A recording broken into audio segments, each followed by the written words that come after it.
हृदय खास करके ये दिया हुआ है। 42वां अध्याय है गुल्म चिकित्सा। यहाँ पे सुश्रुत में आपको ये पता है कि हर बार सुश्रुत के जो अ, अध्याय की रचना है वो चरक और अष्टांग हृदय से काफी भिन्न है। तो सुश्रुत ने इसको काफी बेहतर स्थान में लिया हुआ है। अब गुल्म की जो अच्छी व्याख्या हम बोल सकते हैं वो सुश्रुत में आपको मिलेगी। यहाँ पे गुल्म के 5 प्रकार वो इन्होंने बोला है, लेकिन गुल्म की जो ये व्याख्या है, रुद्बस्योन्तरे ग्रंथि संचारी यदि वाच्यलः, मतलब रुद और बस्ती के मध्य में होने वाली कोई भी ग्रंथि है, ये चाहे वो संचारी हो या अचल हो, मतलब स्थिर हो, चयापचयवान चय अपचयवान हो, मतलब ये इसका पाक होता है या घटती है बढ़ती है ऐसी हो, वृत्त हो, इसको गुल्म कहा जाता है। मतलब सिंपल, बहुत सिंपल डेफिनेशन जो इजीली आप समझ सकते हो, ये डेफिनेशन गुल्म की यहाँ दी हुई है। गुल्म के स्थान सारे इसमें आ गए। गुल्म के स्थान पंचस्थान वो पहले भी हमने देखा है। अब ये पंचस्थान कौन से है? पार्श्व, रुन, नाभि, बस्ती, दोनों पार्श्व हो गया, हृदय, नाभि और बस्ती, ये गुल्म के स्थान हो गए। अब इसमें और आगे बोला हुआ है, गुप्पितानिल मूलत्वात् गूढ़ मूलोदयादपि,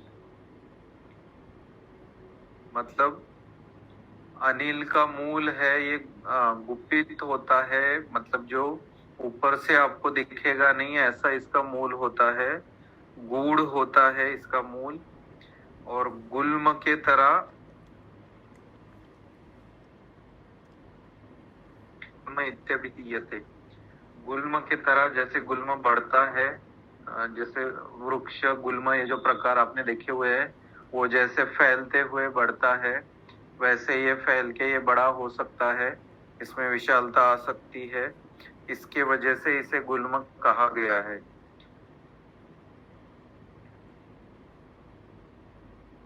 में कई सारे और एग्जाम्पल दिए हुए हैं कि पानी में उत्पन्न जो हम ये बोल सकते हैं बबल ही बोल सकते हैं या बलून बोल सकते हैं, जो पानी में जो बबल उत्पन्न होता है, वो अपने आप जैसे पानी में ही मिल जाता है, तो ऐसे ही ये पाक होने के बाद ये गुल्म की तरह रहता भी नहीं है, इसका जो आकार है ये कई बार कम भी हो जाता है। ये दोषों के आधार पे इसके भेद वैसे ही दिए हुए हैं। अब इसमें गुल्म के पूर्व रूप अब तक हमने क्लियरली नहीं देखे थे, वो गुल्म के पूर्व रूप यहाँ पे अच्छे से दिए हुए हैं। सदन, मंदता, वन्हेर, आटोपो, आंत्र विकुजनम।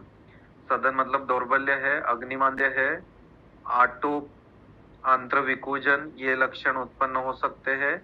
विणमूत्रानिल संगाश्च, मलमूत्र और वायु का संग होगा। सौहित्या सहता तथा, अब ये सौहित्या सहता आपको समझनी पड़ेगी। सौहित्य भोजन मतलब पेट भर के खाना, खास करके अभी जो आपको ऋतुचर्या के बारे में याद होगा, अभी जो शरद ऋतु आने वाला है उसमें सौहित्य भोजन वर्ज बोला हुआ है, पेट भर के नहीं खाना, ये ऋतुचर्या का एक नियम है। तो सौहित्या सहित सहता मतलब जो पेट भर के खाना जिनको सहन नहीं होता है, थोड़ा सा भी खा लेते हैं ज्यादा तो पेशेंट की एक कंप्लेंट होती है कि हमें तकलीफ हो जाती है, कोई बोलेंगे कि हमें उससे उल्टी हो जाती है, कोई बोलेंगे उसे हमें पेट में बहुत टाइट हो जाता है, पेट दर्द होने लगता है, ये सारा सौहित्या सहता है। या उससे आगे चल के द्वेषोन्ने वायु ऊर्ध्वश्च, या फिर अन्न का द्वेष होना या वायु ऊर्ध्वगामी होना, ये सारे गुल्म के पूर्व रूप है। अब जो सोहित्य सहता है ये सारा मलमूत्र वात का संग है, आटोप है, आंत्र पूजन है।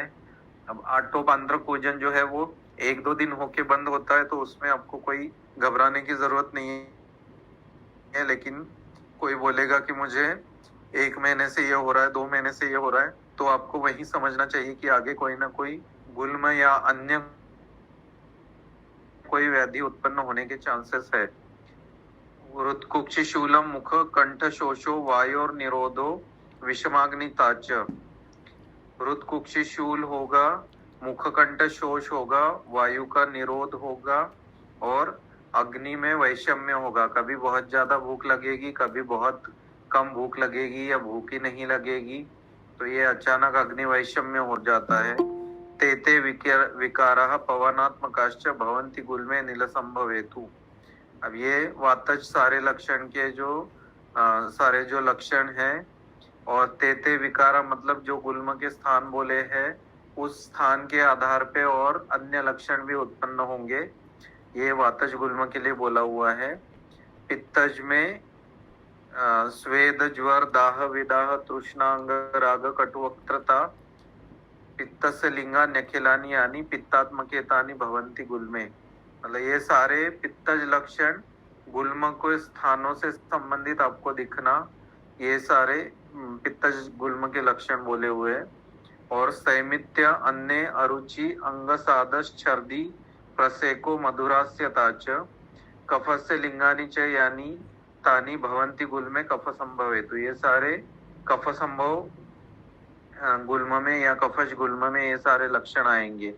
अब सभी जो त्रिदोषज गुल्म है उसमें सभी लक्षण और उसको असाध्य बोला हुआ है। अब उसके बाद में नव प्रसूता अहित भोजनाया या चाम गर्भ विसृजेत अरुतवा वायुर्हितस्य परिगृह्य रक्तम करोति गुल्मं सरोजम सदाहम पैतस्य लिंगेन समान लिंगम विशेषणम चाप्य परम निबोधत न स्पंदते नोदरमेति वृद्धि। मतलब इसमें स्पंदन भी नहीं होगा और उदर की वृद्धि भी नहीं होगी। भवंती लिंगानि च गर्भिणी नाम तम गर्भ कालम अतिगमे चिकित्स्यम अश्रुभवम गुल्मम उशंति तज्ञः। मतलब गर्भ वृद्धि नहीं होगी, जिस तरह से गर्भ की वृद्धि होती है मासानुमास उस तरह से वृद्धि नहीं मिलेगी। आर्तवस्राव भी नहीं होगा, स्पंदन भी उस पे नहीं मिलेगा। और उसके हेतु खास करके बोले हुए जो नव प्रसूता है, जो अहित भोजन करते हैं या जिनमें आम गर्भ का निर्हरण होता है, उनमें रक्तज गुल्म होने के चांसेस सबसे ज्यादा होते हैं। अब आम गर्भ जो है इसको हम एबॉर्शन के तौर पे भी हम समझना पड़ेगा हमें। उसमें एक तो अपने आप जिनमें एबॉर्शन होता है वो होने के बाद ये भी आम गर्भ निर्हरण होता है, या फिर डीएनसी करवा के किया गया हो, या फिर कोई मेडिसिन लेके एबॉर्टिव मेडिसिन लेके किया गया हो। ये सारे जो प्रकार है इसके बाद में सूती का परिचर्या फॉलो करना बहुत जरूरी है। वो परिचर्या अगर नहीं की जाए,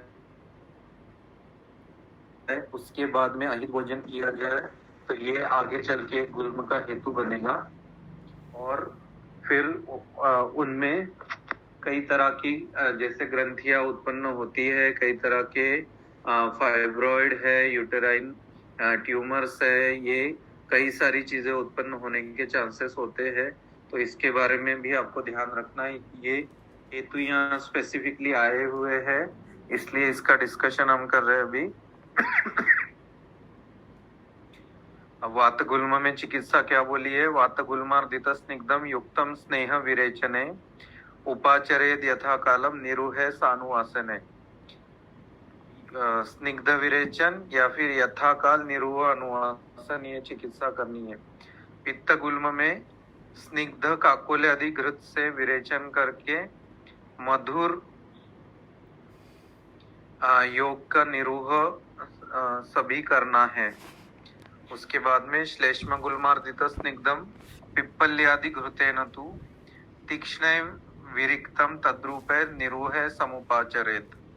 अब यहाँ पे तीक्ष्ण विरेचन करना है। विरेचन में दोनों चीजें आ जाती है, वमन और विरेचन। अवस्था के हिसाब से, जैसे चरक में हमने पढ़ा, अवस्था के हिसाब से हमें तय करना है। कफ प्रधानता है, वमन के अर्ह है तो वमन करना है, वमन के अनर्ह है तो वहां पे लंघन करवा के फिर हमें विरेचन करना है, फिर निरूह बाद में देना है। अब यहाँ पे एक चीज क्लियर हो गई, सुश्रुत के अनुसार निरूह जो है ये गुल्म की विशेष चिकित्सा बोली हुई है। मतलब गुल्म क्या, जो रुग्ण है उसमें निरूह चिकित्सा करनी ही करनी है, ये सुश्रुत का मत हमें देखने को मिलता है। सन्निपातोत्थिते गुल्मे त्रिदोष अग्नो विधिर्हिता। सन्निपात जन्य जो गुल्म है वहां पे त्रिदोष अग्न चिकित्सा करनी है। और पित्तवद रक्त गुल्मिन्या नार्या कार्य क्रिया विधि। रक्त गुल्म में पित्त गुल्म की तरह चिकित्सा करनी है। विशेषम अपरम चास्य श्रुणु रक्त विभेदनम। अब यहाँ पे पलाशार सिद्ध सर्पी का प्रयोग करना है। उसके बाद उत्तर बस्ती पिप्पल्यादि घृत से देने के लिए बोला है। और उष्णेरवा भेदेत भिन्ने विधि अश्रुदरोहिता। जो अश्रुदर में विधि बोली हुई है वैसे जो है भेदन औषधियों का प्रयोग यहाँ पे करना है। उसके बाद में वात गुल्म में अनुवासन के लिए बोला हुआ है। अनुपोदकम मज्जानो वसा तैलम घृतम दधि विपक्वम एकतः शस्तम वात गुल्मेनुवासनम। यहाँ पे अनुपोदक, इनका मज्जा, वसा, तेल, घृत, दधि, इनसे इनको विपक्व करना है। मतलब ये चारों स्नेह हो गए और चारों स्नेह के साथ में दधि, इनका पाक करके इसका अनुवासन देना है। चारों स्नेह और अम्ल रस, ये आप इससे समझ सकते हो। उसके बाद में जांगलैक शफा नाम तो वसा सर्पिश्च पैतिके। पित्त में जांगल और एक शफ प्राणियों की वसा का प्रयोग करना है, वसा और सर्पी। और तैलम जांगल मज्जानम एवं गुल्मे कफोत्थिते। कफोत्थित गुल्म में, कफज गुल्म में तेल और जांगल प्राणियों की मज्जा। तो ये यमक स्नेह यहाँ पे हो गया। ये यमक स्नेह तेल और मज्जा का प्रयोग करना है अनुवासन के लिए। धात्री फलानाम स्वरसे षडंगम विपचेत घृतम शर्करा सैंधवोपेतम तद्हितम वात गुल्मिने। धात्री फल का स्वरस मतलब आमल की स्वरस और उसका षडंग, उसमें उससे घृत का पाक करना है और उसमें शर्करा सैंधव ये डाल के वात गुल्म में पान के लिए देना है। तो ये धात्री घृत आप इसको बोल सकते हैं। ये बनाने में भी बहुत आसान है, ज्यादा इसमें द्रव्य नहीं है। चित्रक व्योश सिंधुत्त पृथ्वी का चव्य दाढ़ी में दीप्यक ग्रंथि का जाजी हपुषा धान्य कई समय दध्यारनाल बदर मूलक स्वरसैर घृतम तत्पिपेद वात गुल्माग्नि दौर्बल्याटोप शूलनु। अब ये दौर्बल्य, आटोप, शूल, इस कंडीशन में ये चित्रक आदि सारे द्रव्य है, वातानुलोमक द्रव्य है, अग्निवर्धक खास करके कटु विपाकी द्रव्य है। और इसके साथ में दधि, आरनाल, बदर, ये सारे अम्ल रसात्मक द्रव्यों का प्रयोग जो है वो किया हुआ है। तो इससे गुल्म, अग्नि, दौर्बल्य, आटोप और शूल इनका प्रशमन होता है। हिंगू का प्रयोग इसमें भी फिर से आया हुआ है। हिंगू सौवर चला जाजी वीड़ दाढ़ी में दिप्यते पुष्कर व्योष धान्याम्ल वेतसक क्षार चित्रते शटी वचाज गंधा गंधेला सुरसैश्च विपाचितम शूलानाह हरम सर्पी दग्ना चानिल गुल्मिनाम। अब ये वातज गुल्म के लिए सारे द्रव्य है। ये द्रव्य हमने पहले चरक और अष्टांग हृदय में भी देखे हुए हैं। वीड़ दाड़िम सिंधुत पुत्त व्योश जीरके हिंगु संवर्चला क्षार वृक्षाम्ल अम्ल वेतसे बीजपूर रसोपेतम सर्पिर दधि चतुर्गुणम साधितम दाधिकम नाम गुल्महृत प्लीह शूलजित। अब ये दाधिक घृत जो है चतुर्गुण दधि मिला के ये घृत पाक करने के लिए बोला हुआ है। और ये गुल्म के साथ साथ प्लीह शूल खास करके बोला हुआ है। प्लीह शूल के लिए भी ये दे सकते हैं। उसके बाद फिर से रसोन का प्रयोग आया हुआ है। रसोन स्वर से सर्पी पंचमूल रसान्विता। ये हमने अष्टांग हृदय में भी ये देखा था। ये कल्प घृत का सुरार नाल दध्यम्ल मूलक स्वरसै सह व्योषदाड़िम वृक्षाम्ल यवानी चव्य सैंधवे इंग्वम्ल वेतस जाजी दिप्यकैश्च समांशिके सिद्धम गुल्म ग्रहण्यार्श श्वासोन्मादक क्षय ज्वरान कासापस्मार मंदाग्नि प्लीह शूला नीलांजयेत। अब ये सारे जो इसकी फलश्रुति है, इन व्याधियों में, इन अवस्था में इसका आप प्रयोग कर सकते हैं। उसके बाद में दधि सौवीरकम स्वरपी क्वाथो मुद्ग कुलत्थ जो पंचाढकानि विपचेत आवाप्य द्विपलान्यथा संवर्चलम सर्जिकाच देवदार्वथ सैंधवम वातगुल्मापहम सर्पिर एतद दीपनमेव च। अब इसमें मुद्ग कुलत्थ का प्रयोग हुआ है और साथ साथ में प्रक्षेप में सारे द्रव्य अन्य मिले हुए हैं। तो ये दीपन कारक है। वातज गुल्म में दीपन कारक ये सर्पी काम करता है। तृणमूल कषाय तु जीवनीय पचेत घृतम न्यग्रोधादि गणे वापि गणे वाप्युत्पलादिके रक्त पित्तोत्थितम घ्नन्ति घृता नियता न संशयान। पहले भी हमने देखा है तृण पंचमूल और जीवनीय गण से सिद्ध घृत या फिर न्यग्रोधादि गण से सिद्ध क्षीर पहले बोला हुआ था। यहाँ पे इन्होंने न्यग्रोधादि गण से सिद्ध घृत का ही प्रयोग बोला हुआ है। और रक्त पित्तघ्न सारे जो द्रव्य है, ये सारे द्रव्य भी द्रव्यों का भी हम प्रयोग यहाँ पे कर सकते हैं। ये खास करके पित्तज गुल्म के लिए बोला हुआ है। आरगवदादि दौ विपचे दीपनीय युतम घृतम क्षार वर्गे पचेन चान्यत पचेन मूत्र गणे परम घ्नन्ति गुल्मम कफोद्भूतम घृता नियता न संशयात।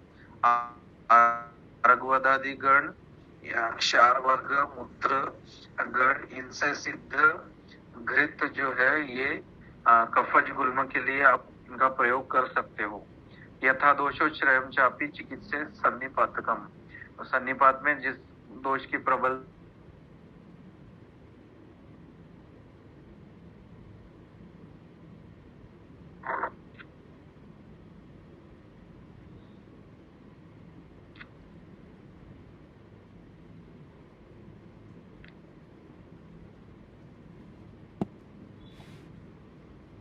अधिकम वापी घृतम वा प्लीहनाशनम पिबेद गुल्मापहम काले सर्पिस तैलवकमेव वा। हिंगवादी चूर्ण या फिर घृत जो प्लीहनाशन के लिए घृत बोले हैं, ये सारे और इसके साथ में तिलवक सर्पी, इनका प्रयोग हम कर सकते हैं। अब उसके बाद में क्षार आया हुआ है। ये क्षार हमने पहले भी देखे हुए हैं। तिलक क्षार इसको हम बोल सकते हैं। ये क्षार की जो है वात विकार में खास करके बोला हुआ है। वात विकार नाशक एक क्षार है, तिलक क्षार इसको बोल सकते हो आप। उसके बाद में स्वर्जिका कुष्ठ सहित क्षार केतकी जो पीवा तैलेन शमयेत पीतो गुल्मम पवन संभवम। अब स्वर्जिका कुष्ठ सहित केतकी जो क्षार, केतकी का क्षार जो है, ये तेल के साथ पीने के लिए बोला है। ये भी वातज गुल्म के लिए बोला हुआ है। पीतम सुखम बुना वापी स्वर्जिका कुष्ठ सैंधवम, या फिर स्वर्जिक क्षार पुष्ट और सैंधव, इनका एक साथ आप प्रयोग कर सकते हैं। उसके बाद में वृश्चिर आदि जो सारे द्रव्य है उसके साथ चित्रक, मधु, इनसे बना हुआ जो अरिष्ट है, ये अरिष्ट भी गुल्म के लिए बोला हुआ है। उसके बाद का जो कल्प है गुल्म प्लीहाग्नि सादास्ताम नाशेयु अशेषता रुद्रोगम ग्रहणी दोषम पांडुरोगम च दारुणम। ये जो गुटिका है पाठादि द्रव्यों से बनी हुई, इसमें लवण, अम्लरस के द्रव्य भी है, त्रिफला, त्रिकटु भी है। ये सारा जो है रुद्रोग, ग्रहणी दोष, पांडुरोग, इनमें इससे उपशय मिलता है। अब सशुले सोन्नते अस्पंदे दाहपाक रुकान्विते गुल्मे रक्तम जलो को भी सिरा मोक्षेण वाहरे। यहाँ पे एक खास करके जलौकाचरण का उल्लेख आया हुआ है, जो अन्य पहले हमने जो ग्रंथ देखे उसमें खास करके स्पेसिफिकली गुल्म के लिए रक्त मोक्षण वहां बोला हुआ था, लेकिन जलौकाचरण विशेष करके यहाँ पे आया हुआ है, तो जलौका का प्रयोग आप कर सकते हो। उसके लिए स्पेसिफिक कंडीशन बोली हुई है, सशूल होना चाहिए, उन्नत होना चाहिए, अस्पंद होना चाहिए, गर्भ नहीं हो, इसका ध्यान रखने के लिए। दाह पाक कर उकान्वित, जिसमें दाह हो, पाक के लक्षण हो और तीव्र रुजा हो, और रक्त, ऐसा जो रक्तज गुल्म है वहां पे जलौका आप लगा सकते हो या रक्त मोक्षण भी आप कर सकते हो। सुकंगल रसा सुस्निग्धा व्यक्त सैंधवा कटुत्रिक समायुक्ता हिता पाने तु गुल्मिनाम। अब जंगल रस कैसे देना है? स्निग्ध करके, व्यक्त सैंधवा मतलब सैंधव मिला के, लवण अच्छे से मिला के, और कटु त्रिक समायुक्ता, त्रिकटु उसमें मिलाना है प्रक्षेप के तौर पे। पेया वात हरे सिद्धा कुलत्थ सुसंस्कृता रसहा, मतलब कुलत्थ का यूष, कुलत्थ से बनी पेया या कुलत्थ का यूष, और वो भी सुसंस्कृत करके, या फिर खल जो देने हैं सपंचमूलाश्च गुल्मिनो भोजन हिता, यहाँ पे खास करके भोजन के लिए द्रव्य बोले हुए। बद्ध वर्चो नीलानाम तु सार्द्रकम क्षीरम इष्यते, ये सबसे सिंपल प्रयोग है, इजीली आप उनको किसी को भी दे सकते हो। जिनका बद्ध वर्चस है उनमें आर्द्रक से सिद्ध जो है वो क्षीर देना है, क्षीर दूध का पान है। उसके बाद में कुंभी, इसका प्रयोग जो है वो खास करके आर्द्रक के जगह हम सीधे शुंठी लेके शुंठी सिद्ध दुग्ध जो है वो कफ प्रदान उदर या फिर उदर में जब हम केवल दुग्ध पान करवाते हैं उस कंडीशन के लिए भी, जिनमें अग्निमांद्य जहाँ पे भी हम शुंठी से सिद्ध करके हम दुग्ध को देते हैं, तो इस तरह से यहाँ पे भी हमें शुंठी से सिद्ध करके दुग्ध का पान हम करवा सकते हैं, जिससे कि विबंध दूर हो जाए। कुंभी पिष्टेंड का स्वेदान कुंभी पिष्टे कुंभी पिंडेष्ट का स्वेद कुशलो विषक।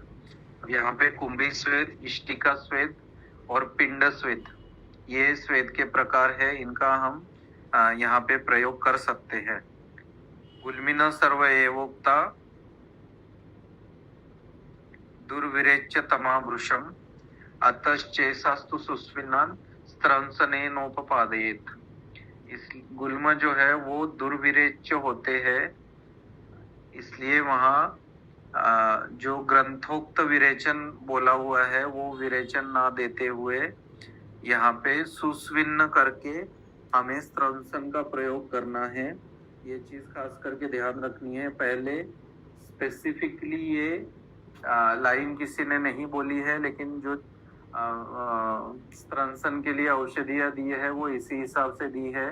ज्यादातर जो है वो स्त्रंसन के लिए घृत का प्रयोग, विरेचन कारक घृत जो है उनका प्रयोग किया हुआ है, और खास करके कफज अवस्था है वहां पे उसका दुगना प्रयोग ये भी हमने देखा है। और यहाँ पे ये क्लियर किया है कि इनमें विरेचन नहीं होता है, रुक्षता ज्यादा है, वात का प्राबल्य ज्यादा होता है, इसलिए वहां पे सुस्विन्न करके ही देना है। सुस्विन्न करने से पित्त का सरगुण जो है वो बढ़ जाता है और अनुलोमन होने में मदद मिलती है, इसलिए सुस्विन्न करके स्त्रंसन करने वाले द्रव्यों का प्रयोग हमें करना है। विम्लापनाभ्यंजनानि तथैव दहनानि च उपनाहाश्च कर्तव्या सुखोष्णा साल्वणादया। विम्लापन, पान, अभ्यंज मतलब अभ्यंग और दाह अग्निकर्म, उपनाह उपनाह भी करने हैं तो सालवण उपनाह करने हैं। उदरोक्तानि सर्पिष्य उदर में जो घृत बोले हुए हैं। मूत्रवर्ती क्रिया तथा मूत्र और वर्ती मूत्र के लिए वर्ती क्रिया करनी है। लवणानि च योज्यानि यान्युक्ता न्यलिनामहे जो अनिल मतलब वायु के शमन के लिए जो लवण बोले हुए हैं उन लवणों का प्रयोग, अलग अलग लवणों का प्रयोग, जैसे खास करके नारिकेल लवण हो गया, इस तरह से अन्य जो लवण बोले हुए हैं उनका प्रयोग यहाँ पे हम कर सकते हैं। वातवर्चो निरोधेतु सामुद्रार्द्रक सर्षपे कृत्वा पायो विधातव्या वर्तयो मरीचोत्तरा। अब यहाँ पे मतलब खास करके पुरुष का निरोध जहाँ पे है, वायु का निरोध जहाँ पे है वहां पे लवण युक्त सर्षप लवण युक्त वर्तियों का प्रयोग करना है। उसमें मरीच मतलब प्रमाथी द्रव्य जो है वो डाल के उन वर्तियों का प्रयोग करना है। दंती चित्रक मूलेषु तथा वातहरेषु च पुर्यादरिष्टं सर्वाश्च श्लोकस्थाने यथोरितान। जो सूत्र स्थान में बोले हुए हैं दंती आदि चित्रक मूल आदि का अरिष्ट, ये सारे हमने चरक में भी देखे और दंती हरित की अष्टांग हृदय में भी आया हुआ है। तो दंती के प्रयोग और उनके अरिष्ट जो है उनका भी प्रयोग हम कर सकते हैं। स्वादे द्वाप्यंकुरान भृष्टान पूतिक नृप वृक्षयो। पूतिक और नृप वृक्ष जो है, नृप वृक्षम मतलब आरगवद, राजवृक्ष नृप वृक्ष ये आरगवद के पर्याय है सर। तो पूतिक और पूतिक ये मतलब होता है चिर बिल्व। तो ये सारे जो वृक्ष है उन वृक्षों का हम उनके अंकुरों का जो है प्रयोग हम कर सकते हैं भ्रुष्ट करके। और खास करके आरगवत जो है, आरगवत के पत्तों की जो आर्द्र पत्ते है उसकी सब्जी वातानुलोमन के लिए आमवात में भी उसकी सब्जी खिलाने के लिए बोला हुआ है। तो ये आमवात में जैसे बोला हुआ है, आमवात का रेफरेंस जो है वो चक्रदत्त में आया हुआ है कि आरगवत के पत्तों की सब्जी खिलानी है और कोमल पत्ते वहां पे बोले हुए हैं और यहाँ पे भी ये रेफरेंस आया हुआ है। तो उनका अंकुरों का भ्रुष्ट करके उसको खाने के लिए बोला हुआ है। ऊर्ध्ववातम मनुष्यम च गुल्मिनम न निरूहयेत। अब यहाँ पे खास चीज आपको ध्यान रखनी है। आचार्य सुश्रुत ने गुल्म में सबसे ज्यादा महत्व दिया है, चाहे वो वातज कफज हो पित्तज गुल्म हो सब गुल्म में निरूह के लिए बारे में बोला हुआ है। लेकिन गुल्म की अवस्था में जहाँ पे ऊर्ध्ववात है वहां पे निरूह का निषेध किया हुआ है। ऊर्ध्ववात आपको पता है, ऊर्ध्ववात के लक्षण बोले हुए भुक्ते भुक्ते सुप्ते च यस्योद्गार अति भवेत ऊर्ध्ववातस्य विज्ञेय उदानो व्यान संभवा। तो ऊर्ध्ववात जहाँ पे है उदान व्यान की विकृति की वजह से होता है, जहाँ पे उद्गार बाहुल्य होता है। तो गुल्म में अगर उद्गार बाहुल्य ज्यादा है तो वहां पे निरूह नहीं करना है। ऊर्ध्ववात में वमन का भी निषेध बोला हुआ है, आप चरक सिद्धि स्थान में पढ़ोगे उसमें मिलेगा क्योंकि वायु प्रतिलोम पहले से है, उसको अगर हम और प्रतिलोम करेंगे तो ऊर्ध्ववाद बढ़ जाएगा, इसलिए वमन का निषेध है। और निरूह का निषेध खास करके इसलिए है क्योंकि निरूह जो है वो रुक्षता शरीर में बढ़ाने वाला कर्म है।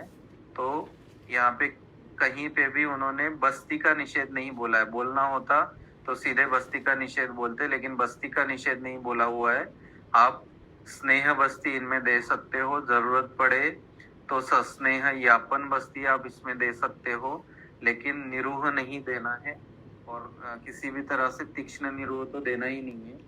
तो इसका ध्यान रखना। ऊर्ध्ववाद में आपको केवल स्नेह बस्ती आप दे सकते हो, निरूह बस्ती आपको नहीं देनी है।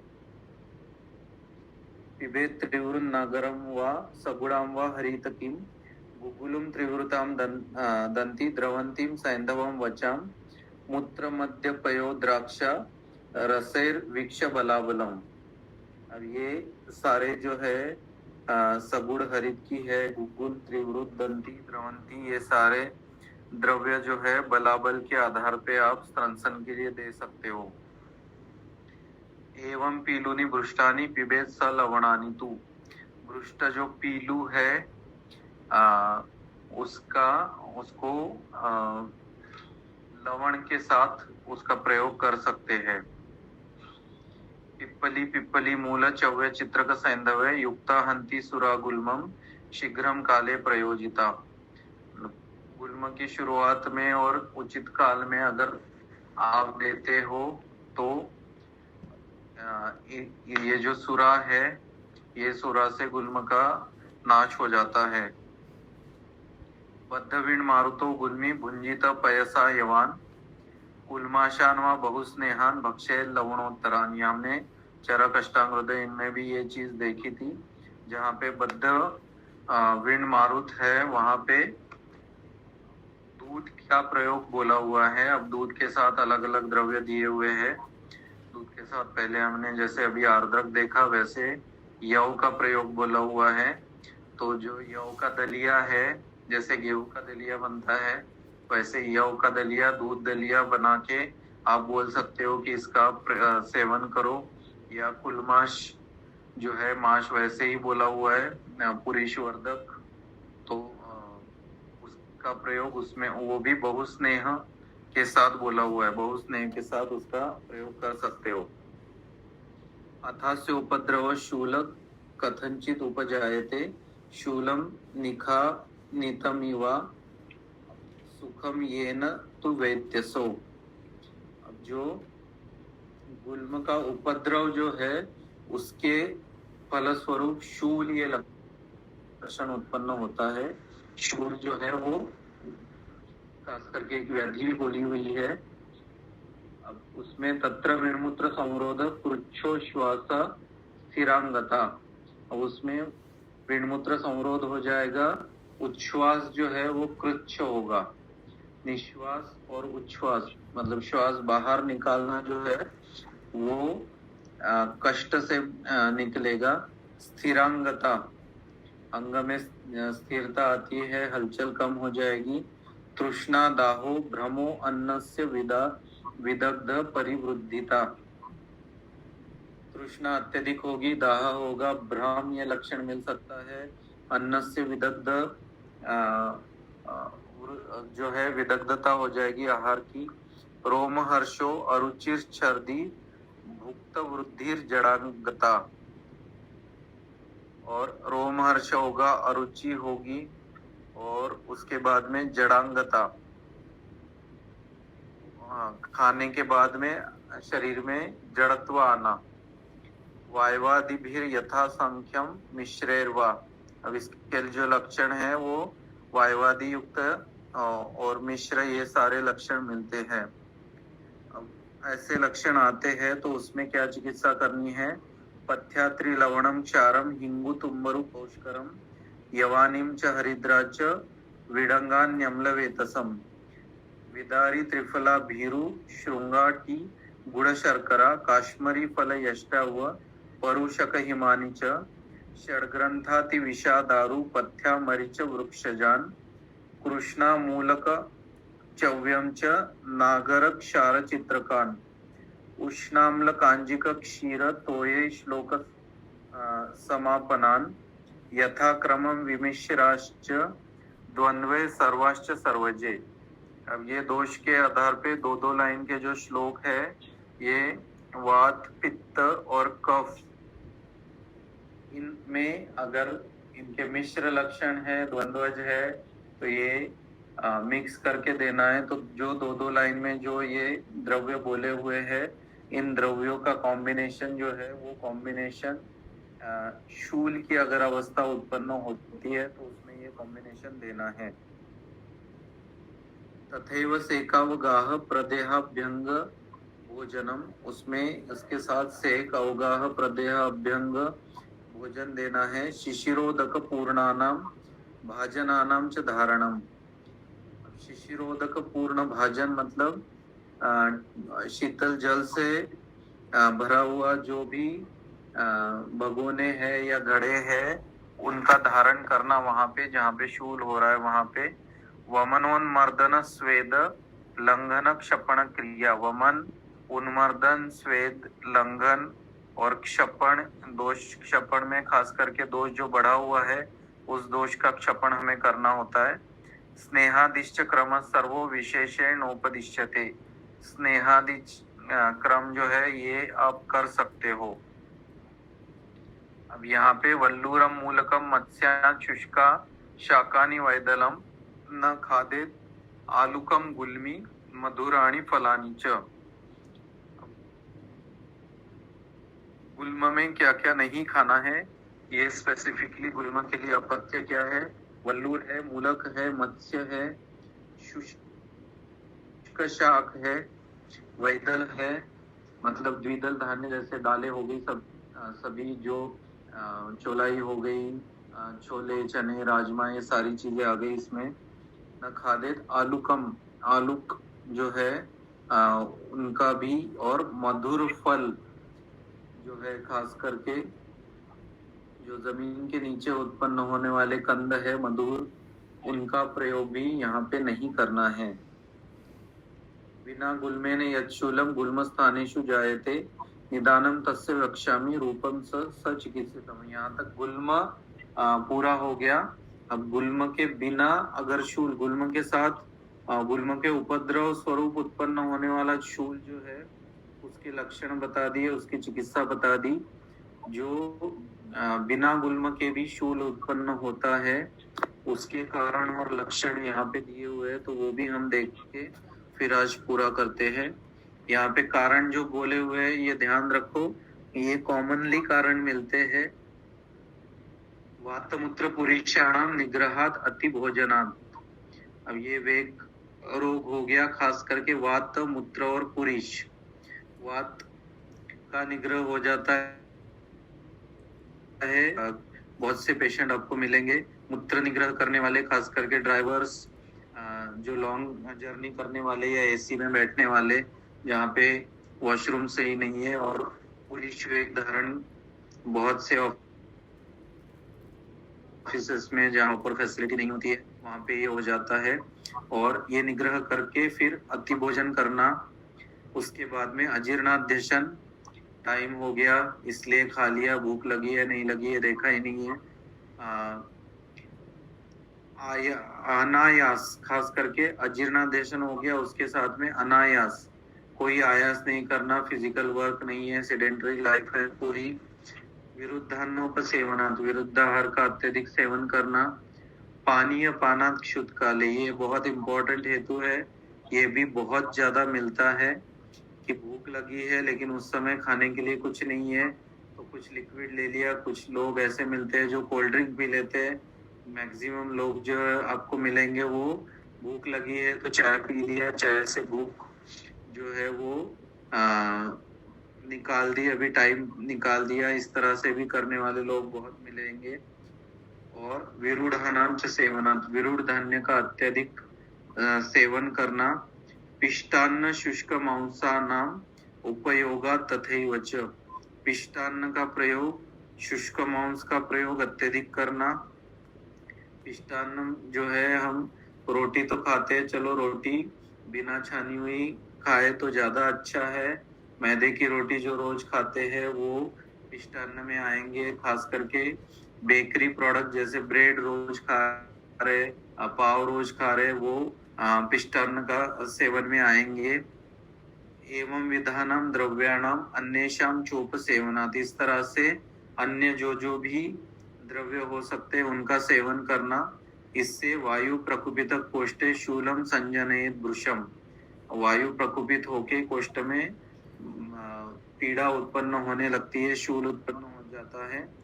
निरुच्छवासी भवेत् तेन वेदना पीड़ितो नरः, उसमें डिफिकल्टी इन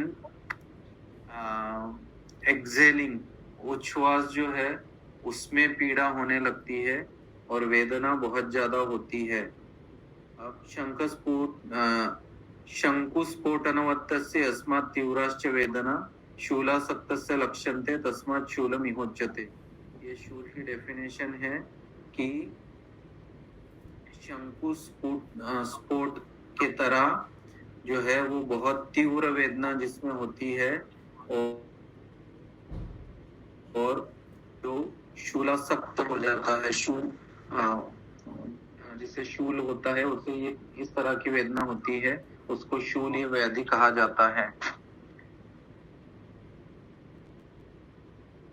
अब जो इसके लक्षण बोले हुए हैं वो लक्षण, शूल के लक्षण, और बाकी ग्रंथों में जो बोले खास करके गुल्म बोला हुआ है, अष्टांग संग्रह अपना रह गया, और बाकी काश्यप और लघुत्रयी में से कुछ रेफरेंसेस है, उसके बारे में हम सोमवार को देखेंगे।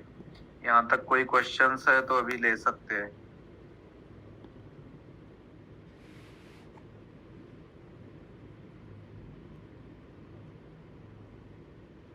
ठीक है, चलो आगे फिर सोमवार को देखते हैं। Okay sir, thank you sir.